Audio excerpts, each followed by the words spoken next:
These extraordinary stones come to us from a remote ancient time. The people who moved, stacked, and carved them left a long time ago. Today, we stand in front of them with hundreds and thousands of thoughts and feelings.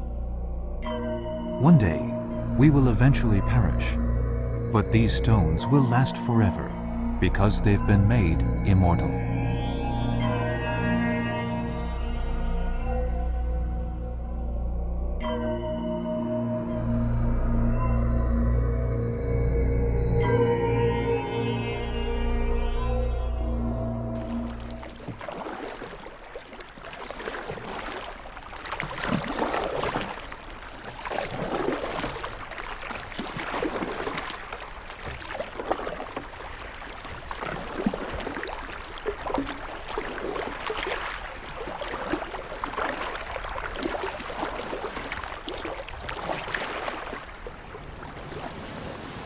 One day, 700 years ago, during the Yuan dynasty, the people of Angkor met some envoys from China at Tonle Sap Lake.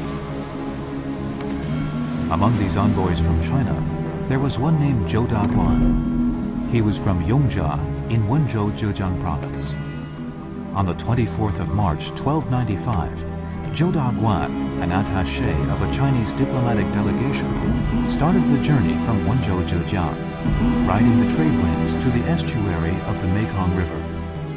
Then they went against the current and arrived at Angkor, located on the bank of Tonle Sap Lake. At that time, Cambodia was known as Khmer. The views of Angkor were apparently beyond the wildest imagination of the delegation, who were shocked by this surreal world.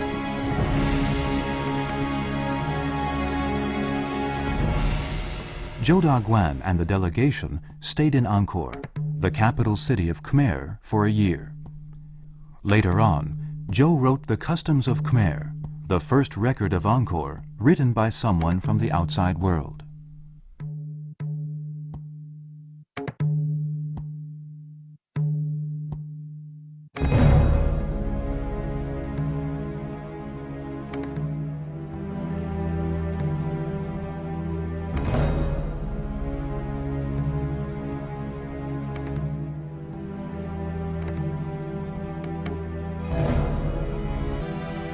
People consider the four miracles of ancient Eastern civilization to be the Pyramids of Egypt, Borobudur in Indonesia, Angkor in Cambodia, and the Great Wall of China.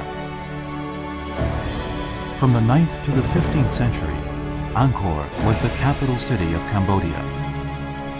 Building of the Angkor construction complex started in 802 and lasted for 400 years. The total construction area reached nearly 300 square kilometers, and 910 buildings have been preserved to this day. 25 Khmer kings participated in the great construction project in Angkor. Historians divide Angkor's construction history into the first, second, and third Angkor.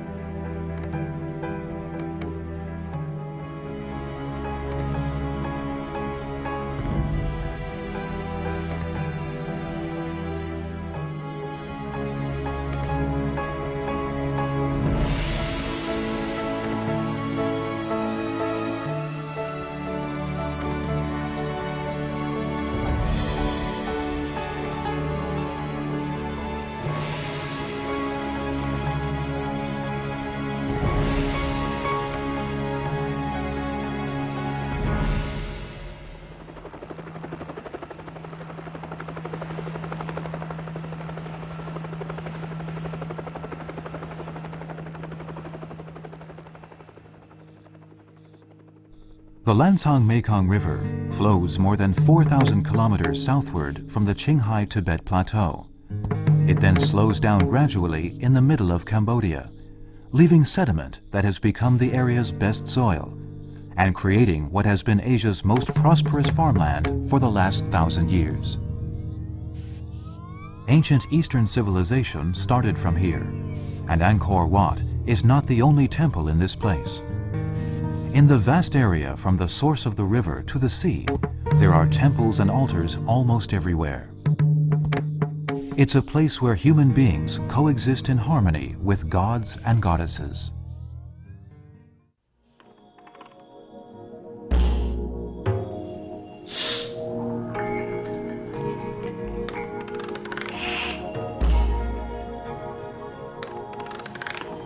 After 700 years, the Angkor we see today is the same as Jodaguan's description in many aspects. In the city wall, which extends about 10 kilometers around the city, there are 5 entrances. Each entrance has 2 layers of doors. There are 2 entrances facing the east and 1 facing each of the other 3 directions. The 5 entrances look similar to each other, with a big moat outside the city wall and bridges beyond the moat. There are 54 stone gods on both sides of the bridge. The railings of the bridge are made of stone and carved in the shape of a snake. All the stone gods pull the snake with their hands.